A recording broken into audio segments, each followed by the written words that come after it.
ငါဘာယူထားလို့လဲဆိုကျွန်တော်နှလုံးသားလေးသူမြတ်ဒီဘက်ပြောကြမယ့်အကြောင်းအရာဘာလဲဆိုလို့ရှိရင်တော့ကို crush နဲ့ကို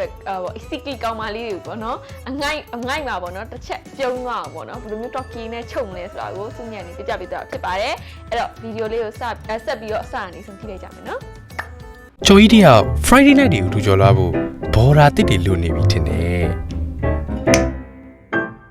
ရတယ်အစ်စေယူမီအက်မှာကို့အတန်လေးနဲ့ဟယ်လိုလိုက်ရုံပဲလ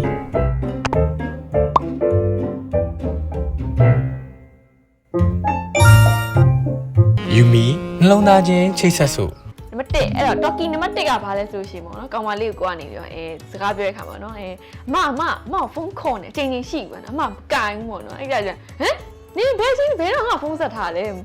တွေ့ပါဘူးပေါ့နော်ဟာကျွန်တော်ရင်ခုန်နိုင်နေမောက်ခေါ်နေရလေဆိုကောင်မလေးကအဲ့လိုဖြစ်သွားမှာနော်ဆိုဘာလို့ဆိုကိုကနေမှာခဏအချိန်ဖုန်းခေါ်နေသူကဘာလဲဆိုတာဒီကတော့ငိုင်းမိသွားပြီနော်အဲ့မှာကိုကtalkie လို့ပြစ်တဲ့ခါကျကောင်မလေးဘာဖြစ်ချက်တော့ပြုံးသွားအောင်ပေါ့နော်အရင် serious ကြီးဖြစ်နေအောင်ကဒါဘယ်လိုပြောပပလေးနဲ့ကောင်မလေးကိုပြုံးသွားစီမဲ့ချုပ် talkie ချုပ်နံပါတ်1လေးဖြစ်ပါတယ်အဲ့နံပါတ်2 talkie ချုပ်နံပါတ်2ကဘာလဲဆိုလို့ရှိရင်တော့နော်ကိုရုပ်တည်နေကောင်မလေးတော့ပြောအောင်ပေါ့နော်ဟာအမကျွန်တော်စီကပစ္စည်းတစ်ခုယူရနော်ကြာနေပြန်လည်းမပြီးဘူးကောင်မလေးငါဘာယူထားလို့လဲဆိုကျွန်တော်နှလုံးသားလေးဒါလို့ရှိရင်ဘာပြောနော်ကောင်မလေးကပစ္စည်းယူတာဆိုဘာလဲဆိုဒါလည်းအငိုင်းမိသွားပြီးတော့တစ်ချက်ပြုံးသွားစီမှာ talkie ချုပ်နံပါတ်2လေးဖြစ်ပါတယ်နံပါတ်3 talkie ချုပ်ညပါလဲဆိုလို့ရှိရင်ပေါ့နော်ဒါလည်းဆိုပြီးလန်ကြားနေပေါ့နော်ရုပ်တည်နေအတိုင်းပေါ့ဟာအမအတန်နေကြလားကောင်မလေးဘာတယ်လဲဘာမှမကြပါဘူးဟာကျွန်တော်နှလုံးခုန်နေတယ်ဒါဆိုကောင်မလေးကငိုင်းမိပြီးတော့တစ်ချက်ပြုံးသွားမယ် talkie လေးပဲဖြစ်ပါတယ်နံပါတ်4နံပါတ်4ရဆိုတော့လေဒါ Facebook ဒီပိုင်းမှာသူပုံတွေပါတင်တယ်လို့ပါတိတ်ပြီးတော့မသိသေးဘူးပေါ့နော်ဒါမျိုးဆိုလို့ရှိရင်သွားပြီးတော့စကားဆက်ပြောတဲ့ခါမှာတော့သုံးလို့ရပါပေါ့နော်ကိုပါလဲဆိုရှင်ကောင်မလေးသွားပြီးတော့ပုံလေးသူ့ပုံလေးပို့ရပြီးပါပြီးတော့နော်ဟာအမကပြားလာပေါ့ပုံကြည့်ရကပြားလာဆိုကပြားဟာဟုတ်လားဟုတ်တယ်ပေါ့ကောင်မလေးဘာလို့ထင်လဲမှန်းကြည့်တယ်ကွာနတ်သမီးတဝက်တိမလေးတဝက်လာပဲဒါမျိုးလေးပြလိုက်မယ်ဆိုလို့ရှိရင်လေဒါကောင်မလေးအမလေးငါ့ကိုမလေးကြည့်ပါအောင်ဆိုပြီးတော့ပြုံးသွားစီမယ် talkie လေးတစ်ခုပါပဲနော်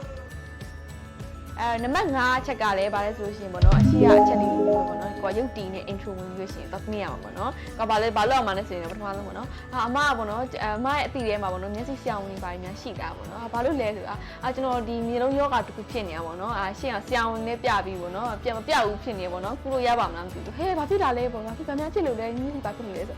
ကျွန်တော်ပေါ့နော်အိတ်တဲ့ချင်းကနေပြီးတော့နူးတဲ့ချင်းဒီအမမျက်နှာကြီးပဲနေရာတကာမြင်နေရလို့ဒါမျိုးလေးဆိုလို့ရှိရင်လည်းကောင်မလေးဘက်ကနေပြီးအမလေးနေတို့စကားတက်တယ်နော်ပါညာဆိုပြီးတော့စိတ်ထဲမှာတစ်ချက်ပြုံးသွားအောင်ပေါ့နော်မျက်နှာကလည်းတစ်ချက်ပြုံးသွားနိုင်တယ်ပေါ့နော်အဲ့တော့ဒါမျိုးလေးလည်းစမ်းကြည့်လို့ရပါတယ်နံပါတ်6ချက်ကဘာလဲဆိုလို့ရှိရင်တော့ဒါပေါ့နော်ကိုကအရင်ကရီးစားရလည်းနည်းများခဲ့ပေါ့နော်ကိုအခုပြောမဲ့ကောင်မလေးရလဲပေါ့နော်ဘာလဲကိုရင်ကရီးစားရရှိခဲ့အောင်တိခဲ့ရဆိုလို့ရှိရင်ပေါ့ဒီကွက်လေးသုံးလို့ရပေါ့နော်ဒါဘာလဲဆိုလို့ရှိရင်သူနဲ့ပြင်သွားတွေ့ရချင်းကြလို့ရှိရင်ကိုကနေပြီးဒီကမ်းမှန်တက်ထားလိုက်ပေါ့ကွာ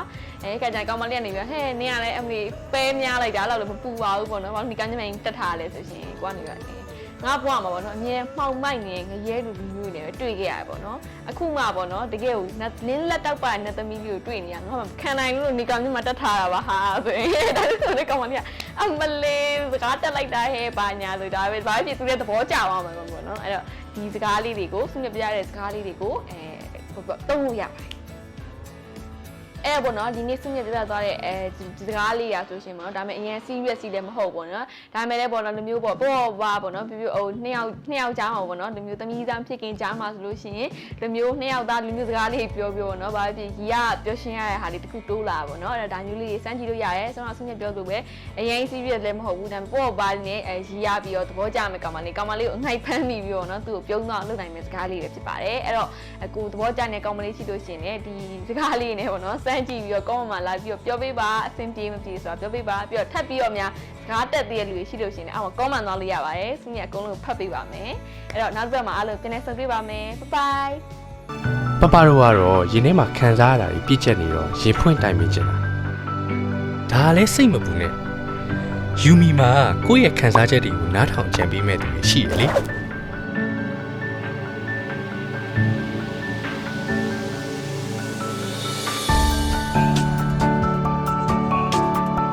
ယူမီနှလုံးသားချင်းချိတ်ဆက်စို့